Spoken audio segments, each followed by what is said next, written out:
Aujourd'hui, je vous propose de continuer notre série sur les plongeuses avec cette question existentielle. Qui n'a jamais rêvé de nager avec les requins sur son poignet ?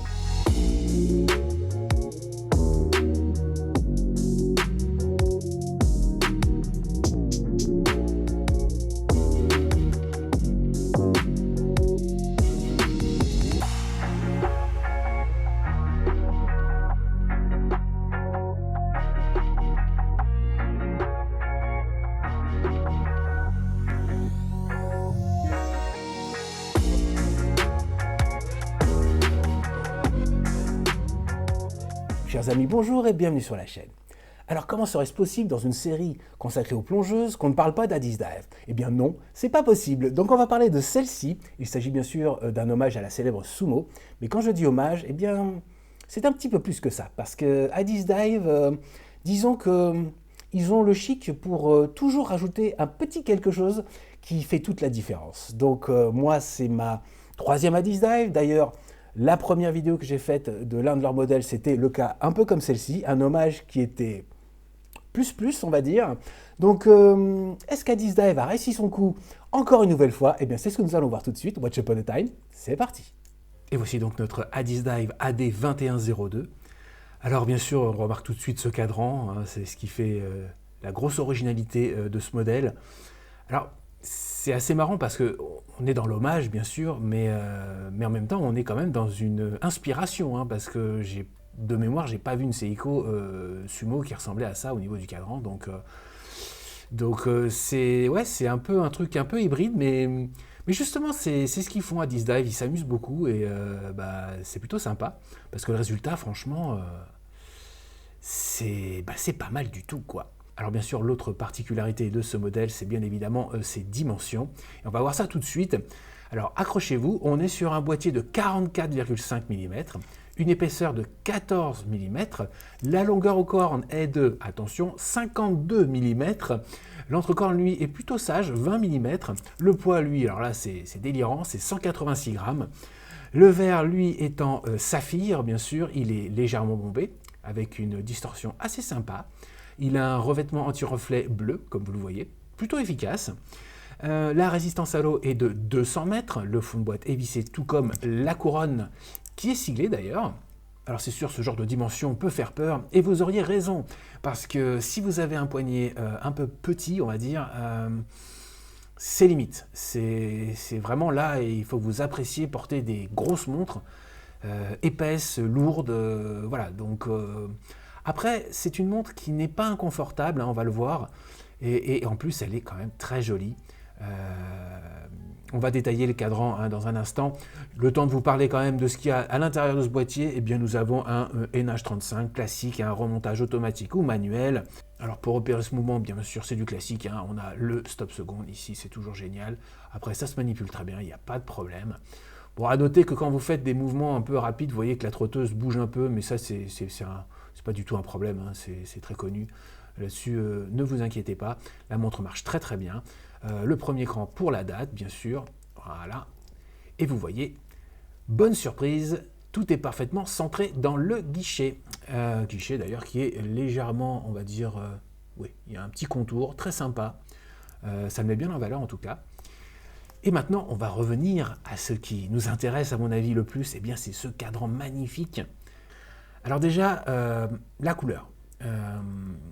On voit souvent des dégradés de bleu comme ça sur des plongeuses, mais c'est généralement assez triste, pas très bien fait. Là, je peux vous dire qu'il est magnifique ce dégradé. Franchement, le bleu est puissant, intense, et s'estompe comme ça sur les côtés, c'est assez magique, vous voyez. C'est très très bien fait, franchement. Et de loin, c'est vrai que déjà les requins sont assez discrets. Là on est en gros plan, hein, je le rappelle. On voit toujours les détails qu'on ne voit pas forcément quand on porte la montre, ce qui fait que ça donne une profondeur au cadran. C'est juste magique. Et en plus, eh bien, il est texturé. Il est texturé et donc il joue avec la lumière. Parfois c'est juste imprimé, hein, une espèce d'image comme ça. Non, là ils ont fait l'effort. C'est juste magnifique. C'est c'est assez rare. Selon les angles, on a l'impression de regarder vraiment la mer, quoi. C'est des reflets comme ça. Et je vous dis, les requins sont assez discrets, donc c'est sympa. Nous, on sait qu'ils sont là, mais voilà, quoi. C'est pas le truc qu'on remarquera tout de suite. Donc tout ça fait un ensemble très marin, quoi. On a vraiment l'impression d'avoir la mer sur le poignet, et ça, c'est vraiment chouette. Alors, on peut voir aussi que les index sont appliqués. Alors, la légende voudrait que ce qui aurait donné le surnom de sumo à cette montre, eh bien, c'est cet index-là, qui rappellerait la ceinture vous savez, cette espèce de ceinture un peu torsadée que mettent les sumos autour de la taille et qui passe par l'arrêt des... Enfin, vous m'avez compris, quoi. Donc en fait, voilà, ça aurait rappelé ça, donc le nom sumo serait arrivé. Mais je pense aussi que les proportions, voilà, sont aussi une bonne raison d'avoir appelé cette montre sumo. Donc voilà, c'était pour la petite histoire. Alors à noter que Adizdav a bien joué le coup, puisque, je vais vous le montrer, mais je trouve que le logo et le lettrage utilisé en blanc comme ça, c'est vraiment pas mal. C'est pas... Là pour le coup, ça fait vraiment très plongeuse, donc ça le fait. Puis là, Deep Sea Hunter automatique 200, je trouve que ça le fait aussi. Ça ressort bien, ça ajoute un petit quelque chose. Il n'y a pas eu d'autres couleurs, c'est pas avec un peu de rouge ou quelque chose. Non, ils ont vraiment réussi à faire quelque chose d'assez sobre et ça marche à fond. Hein, comme ce petit encadrement du guichet de la date, je trouve que c'est une très très bonne idée. Le réo ici, très sympa. Alors, là, à la caméra, on remarque tout de suite quelque chose, c'est que les index et les aiguilles d'ailleurs qui sont très très sympas parce que vraiment elles suivent parfaitement les index, c'est la bonne taille, c'est la bonne longueur. On voit qu'elles sont quand même polies, donc vraiment les aiguilles, c'est vraiment un bon point. Alors je disais, donc on voit que les index, les aiguilles et les indications sur la couronne, on a l'impression qu'elles ne sont pas de la même couleur. Alors, oui et non, parce qu'en fait, elles ont reçu le même traitement de luminescence. Je pense qu'il y a, oui, forcément une petite... je pense que sur la céramique, on peut peut-être faire un traitement plus fin qui va être du même niveau que sur les index. Alors que sur les index, il y a une texture qui est différente, donc je pense qu'ils sont obligés de mettre un petit peu plus. En tout cas, la luminescence n'a pas de... C'est pas bicolore, quoi. C'est vraiment une seule luminescence, bleue d'ailleurs, magnifique. On va la voir tout à l'heure. Donc pour ça, ne vous inquiétez pas. Quand on la porte, ça se voit quasiment pas. Mais bon, ça c'est quelque chose qui arrive souvent. Parlons d'ailleurs de cette lunette tout de suite. Nous sommes donc sur une lunette en céramique, avec des index gravés luminescents, comme je l'ai dit. Mais la particularité de cette lunette, eh bien, c'est qu'elle a des reflets argentés, quoi.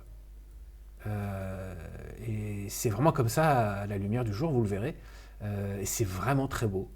Alors bien sûr, c'est le propre de la céramique de renvoyer la lumière de cette façon. Mais là, ça se remarque d'autant plus que la lunette est très large en fait. Ici, c'est vraiment... voilà, quoi, il y a des millimètres. Donc on le remarque beaucoup plus que sur une lunette, on va dire classique, qui est assez fine. Donc là aussi, c'est l'atout charme de la montre. Non, franchement... Soyons clairs, c'est une montre qui est très imposante, mais qui est très jolie. Et le bleu de ce cadran, les reflets argent de la lunette, franchement, elle est très réussie. Franchement, chez Adizdav, on va dire qu'à chaque fois, c'est pas le sans faute, mais pas loin.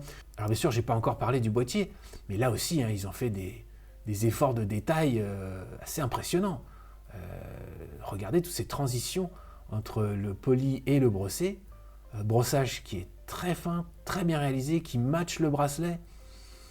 Non, franchement, c'est... vous voyez, ici c'est poli, là c'est satiné, ça repart sur le poli. Je veux dire, ils ont... Et puis il n'y a aucune faute, quoi. Il n'y a aucun défaut, donc... Rappelons quand même qu'on est sur une montre qui vaut moins de 100 €. Définition comme ça, c'est assez rare. Alors on remarque que les cornes sont très ramassées.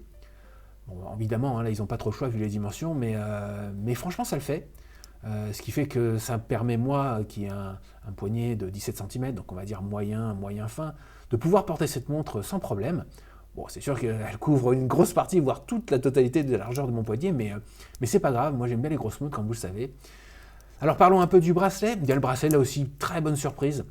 On a ces petites transitions aussi entre le poli et le brillant. On a une diminution pas très prononcée, mais qui est sympa. Et vous voyez, il y a un maillon mâle. Et le maillon mâle, vous savez, j'aime pas trop ça. Mais vous voyez, quand il est fin, quand il est petit comme ça, ben, quand on porte, ça se voit quasiment pas sur le poignet. Et là, oui, d'accord, le maillon mâle, c'est très bien. Ouais. Bon point. Après, bon, là, petite déception sur la boucle, hein, évidemment. On ne peut pas tout avoir dans cette gamme de prix. Bon, là, c'est vraiment du basique, hein. On a des micro-ajustements, on a un rabat. Bon, elle est juste pressée. Bon, c'est sûr qu'on n'a pas d'extension de plongée, on est sur de la goupille. Voilà, bon, franchement, ça, vous pouvez le remplacer, ça ne vous coûtera pas grand-chose, donc voilà. Mais il faut le savoir, c'est peut-être le petit point faible du bracelet. Alors, il y a une autre petite chose qui peut être un peu gênante avec ce bracelet. Alors, il est très confortable, hein, là-dessus, il n'y a pas de souci.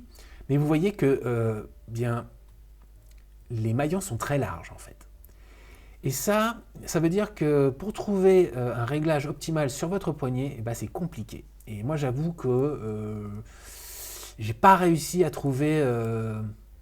j'ai un réglage qui me convient, mais j'aurais voulu un tout petit peu plus serré, et j'arrive pas, parce que chaque fois que j'enlève un maillon, c'est avec les micro-ajustements, j'en ai que 3, donc j'ai du mal à pouvoir vraiment régler, parce que si vous remarquez, ici, les ajustements, ils font quasiment la taille, un tout petit peu moins, mais quand même presque la taille d'un maillon. Donc, les micro-ajustements, c'est comme si vous aviez un maillon. Donc, voilà, si vous en enlevez un, c'est très compliqué. Il aurait fallu peut-être 4, voire 5 micro-ajustements. Voilà, mais bon, c'est pas dramatique. Mais c'est à savoir, voilà, on ne peut pas régler très précisément. Mais sinon, ouais, c'est un bracelet très agréable, très robuste là-dessus, il n'y a pas de souci. Je pense que oui, ça vaut le coup de peut-être changer la boucle, mais ce n'est pas urgent, hein, là-dessus, vous pouvez la porter comme ça, la boucle est solide, il n'y a pas de souci. Alors bien sûr, hein, je ne l'ai pas précisé, mais tout est en acier inoxydable, hein, boucle, bracelet et boîtier. Non, franchement, dans l'ensemble, cette montre, c'est vraiment une réussite. J'aurais jamais pensé à mettre des petits requins stylisés dans un cadran, mais... on peut trouver ça rigolo, voire kitsch, mais en fait, ça le fait et on trouve ça super chouette. C'est tellement original. Et je vous dis, ils sont discrets, donc ça fait pas un effet nul, quoi. Ça fait vraiment un effet chouette. Pas waouh, mais chouette. En tout cas, ça se voit pas partout et voilà, s'il y a des gens qui aiment les montres autour de vous, ils vous diront, mais c'est quoi ce truc, quoi. Mais pas d'une manière désagréable, hein. Il y a quelque chose que je ne vous ai pas dit tout à l'heure au niveau de la lunette, et c'est fait exprès, et je vais vous dire pourquoi. Alors déjà, pour actionner la lunette, vous aurez du mal, c'est possible, mais c'est franchement pas pratique, sur les côtés, puisque vous voyez que le boîtier englobe la lunette à ce niveau-là. Non, ce sera plutôt au niveau du midi et du 6 heures, et nous sommes sur une lunette à 120 clics, et je peux vous dire que l'action est... Waouh, c'est franchement dur. Alors à la longue, peut-être que ça va s'améliorer un peu, mais c'est franchement un poil dur. Voilà, ça s'aligne parfaitement. Il n'y a aucun jeu, aucun backplay. Alors il faut savoir que bon, pour une plongeuse, que la lunette soit difficile à actionner, c'est un gage de sécurité. Vaut mieux ça qu'une lunette qui tourne un peu quand elle veut, parce que c'est très important, hein, quand on est sous l'eau.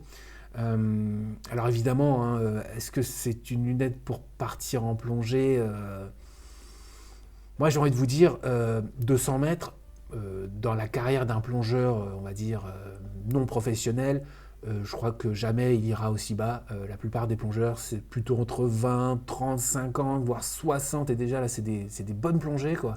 Donc peut-être en monte de secours, je pense qu'elle tiendra sans problème. Donc voilà, donc l'action de la lunette, qu'elle soit un peu difficile, moi je trouve que c'est plutôt une bonne chose. Alors quand je dis qu'elle s'aligne, oui, elle s'aligne bien sur l'index des 12 heures, là-dessus il n'y a pas de souci. Par contre, on peut noter un léger détail, c'est que l'Oreo, lui, n'est pas aligné. Et c'est comme ça sur toute la montre, hein. Bon, je ne sais pas si ils ont poussé l'hommage à ce point-là, mais on sait très bien que chez Seiko, l'alignement du Réo, de la lunette même, c'est franchement une catastrophe la plupart du temps, et même si vous prenez les séries Prospex, bon, ça c'est un autre sujet, mais Seiko là-dessus, bon. En tout cas, c'est le petit clin d'œil, hein, donc voilà. Alors après, j'ai noté aussi une toute petite chose, mais vous me connaissez, je vais vous en parler. Eh bien, c'est ici, l'index on va dire l'index Sumo, eh bien vous voyez que l'étoile du centre du logo, eh bien c'est légèrement pas aligné. Vous voyez, très léger, hein. Là c'est du micron de millimètre. Donc voilà, le Réo, bon ça c'est un petit peu dommage, mais le Réo est quasiment dans l'ombre tout le temps, surtout à ce niveau-là, au niveau de midi. Et puis l'index, là franchement tous les autres sont parfaits.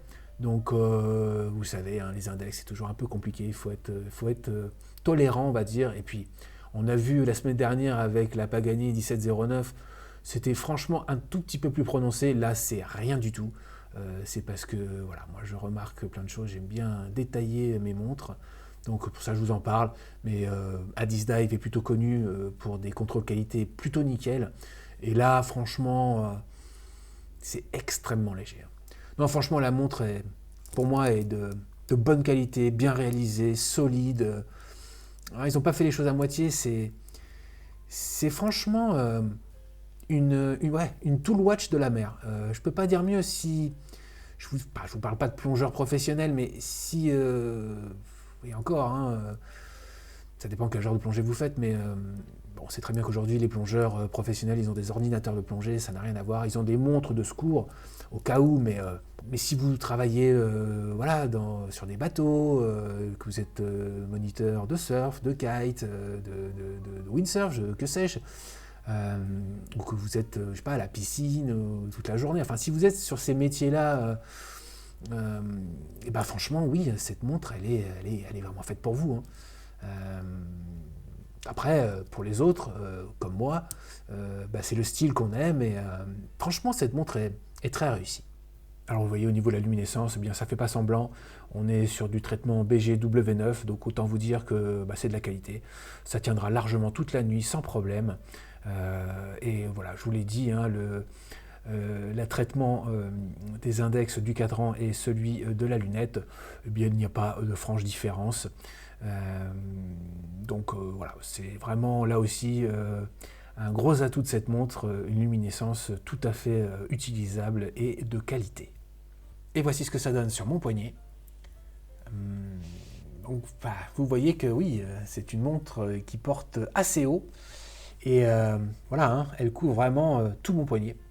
Donc 52 mm, c'est pas petit. Mais je vous dis, les cornes sont ramassées, donc ça va. Pour un petit poignet, ça va être très juste. Après, ça, c'est une question de goût. Mais voilà, 17 cm, ça passe sans problème. Le seul truc qu'on pourrait peut-être critiquer, pas vraiment le mot, mais c'est cette couronne. Elle est vraiment, elle est très épaisse, hein, elle est assez large. Je pense que c'est pas trop justifié. On aurait pu l'avoir un petit peu plus courte, parce que si vous aimez porter les montres plutôt en avant du poignet, c'est pas gênant bien sûr, mais si on met une couronne à 4 heures, c'est justement pour pas la sentir du tout. Donc je pense que là, et de mémoire, hein, je pense pas que la Sumo originale a une couronne aussi large, aussi épaisse. Donc c'est un peu curieux. Bon, ça rajoute au côté un peu massif de la montre, mais bon, c'est pas inconfortable, mais c'est pas très justifié, on va dire. Et vous le voyez, en lumière naturelle, elle en impose visuellement, on va dire. Je vous dis, ce dégradé de bleu est vraiment superbe. Voilà, les requins, on les remarque pas trop. Alors c'est sûr, c'est un style, hein, faut apprécier. Il y a des gens qui trouvent que c'est too much. Moi, j'adore. Donc, je trouve que, c'est même si on est sur Terre, entre guillemets, je la trouve jolie, je la trouve sport. Franchement, Adizdive, ils ont encore assuré. Et maintenant, on passe au score. Alors, parlons des spécificités. Le mouvement, hein, c'est de l'ultra classique, de l'ultra connu, donc c'est du 3 points sans problème. Le verre, eh bien, c'est un verre de bonne qualité, il est bombé, il y a un bon traitement anti-reflet, donc j'ai mis 4 points. Au niveau de la luminescence, eh bien, on l'a vu, hein, c'est une très belle luminescence, donc c'est 5 points sans problème. Et j'avoue, moi, que j'ai un faible pour la luminescence bleue, donc vraiment là, elle est vraiment, vraiment très chouette. Alors, au niveau de la résistance à l'eau, eh bien là, c'est 5 points, on a 200 mètres. À noter qu'il n'y a pas de joint d'étanchéité de protection. Voilà, c'est à savoir, je sais qu'ils ont d'autres modèles où ils en ont mis un, donc c'est un petit peu dommage. Je ne crois pas que ce soit un oubli, bien sûr, mais ils auraient pu le mettre. Enfin bon, en tout cas, c'est 5 points. Au niveau du bracelet, eh bien j'ai mis 3 points. C'est un bon bracelet qui fait le taf, il n'y a pas de souci. Mais on a vu que c'est un peu difficile de trouver son réglage, hein, les micro-ajustements, c'est pas évident. Et puis bon, le fermoir, c'est vraiment du basique de chez basique, donc voilà, 3 points, pas plus. On passe maintenant au feeling. Alors le style, vous savez, il s'agit d'un hommage, même si c'est un hommage plus, j'ai mis 4 points évidemment. Hein. Ça, faut aimer, hein, mais si on aime le style plongeuse, elle est vraiment très jolie, faut avouer. Au niveau de la réalisation, eh bien là aussi j'ai mis 4 points. Très honnêtement, c'est le bracelet hein, qui lui fait perdre ce petit point, mais sinon le reste, on a vu toutes les transitions, la lunette à 120 clics, bon voilà, hein, c'est... Ouais, c'est franchement... Oui, alors peut-être la couronne qui est un petit peu épaisse, mais sinon, ouais, ça vaut 4 points sans problème. Au niveau du confort, eh bien, j'ai mis quand même 2 points, malgré ses dimensions et son poids. Elle n'est pas inconfortable du tout. On a vu que les cordes étaient très ramassées, donc évidemment, moi je pense que mon poignet, c'est un peu la limite. Si vous êtes en dessous, ce sera peut-être pas le même délire. Mais le bracelet est confortable, ouais, la montre s'intègre bien, donc voilà, j'ai mis quand même 2 points. Au niveau de l'aspect pratique, eh bien, j'ai mis un solide 4 points. Oui, elle est massive, mais on a la date, une très bonne luminescence, une très bonne résistance à l'eau. Et comme je l'ai dit, c'est une tool watch de la mer, donc elle est très spécifique, on va dire. Donc dans ce domaine-là, eh bien, elle est très pratique. Au niveau de la longévité, bon là j'ai mis 5 points, hein. Je crois que celle-là, voilà, lunettes en céramique, verre saphir, bon, solidité, ça se sent au niveau du boîtier, même au niveau du bracelet, donc oui, elle est faite pour durer sans problème. Alors, l'aspect daily. Là aussi c'est un gros dossier, je vous le dis tout de suite, j'ai mis 2 points. Évidemment, c'est pas au quotidien une montre très facile à porter, c'est clair. Par contre, je tiens à souligner que, bon là, je fais cette série un peu pour vous aider peut-être à trouver une montre pour cet été. Je trouve que pour l'été, c'est 5 points sans problème. Cette montre, c'est parfait en fait. Parce que vous allez pouvoir tout faire avec. Elle est jolie, donc même si vous avez une soirée un peu habillée, eh bien, elle sera un peu voyante, c'est sûr, mais quand même. Elle n'est pas inélégante, elle est un peu brute, mais pas inélégante, grâce à ce dégradé de bleu. Franchement, ouais. Donc c'est pour ça que, pour une vie quotidienne, on va dire normale, hein, je mets à part ceux qui travaillent dans l'eau toute la journée, ça c'est autre chose, ce sera vraiment une montre parfaite pour le quotidien. Mais bon, on va dire que le style plongeuse, c'est quand même très particulier, donc c'est pour ça, je n'ai mis que 2 points. Mais pour l'été, elle est juste parfaite. Hein. Au niveau de la catégorie week-end, eh bien j'ai mis 5 points. J'aurais dû mettre 4 parce que oui, on va pouvoir tout faire avec, mais ce n'est pas la plus élégante. Hein. On a vu la semaine dernière que la Pagani était dans la catégorie sport chic, donc on peut tout faire avec et aller en soirée. Mais je pense que ce qu'elle perd en élégance, eh bien, elle le contrebalance avec l'aspect fun, que n'avait pas la Pagani par exemple. Donc, et puis je vous dis, elle est quand même jolie cette montre. Donc, vous pouvez la porter en soirée, il n'y a pas de souci. Et s'il y a des amateurs de montres, ils viendront vous en parler. Et je pense qu'ils vont quand même pas mal apprécier. Donc voilà, 5 points, ça les vaut sans problème. Alors on passe maintenant au point décisif, le fameux Money Time, avec tous les points multipliés par 2. Alors le contrôle qualité, eh bien j'ai mis 3 points. On a vu qu'il y a un petit souci au niveau du réo. C'est un peu difficile de renvoyer la montre juste pour ça. Hein. Et puis l'index est vraiment très léger, donc c'est pour ça. Normalement à Disdive, c'est un peu au-dessus. Bon là, je mets 3 points.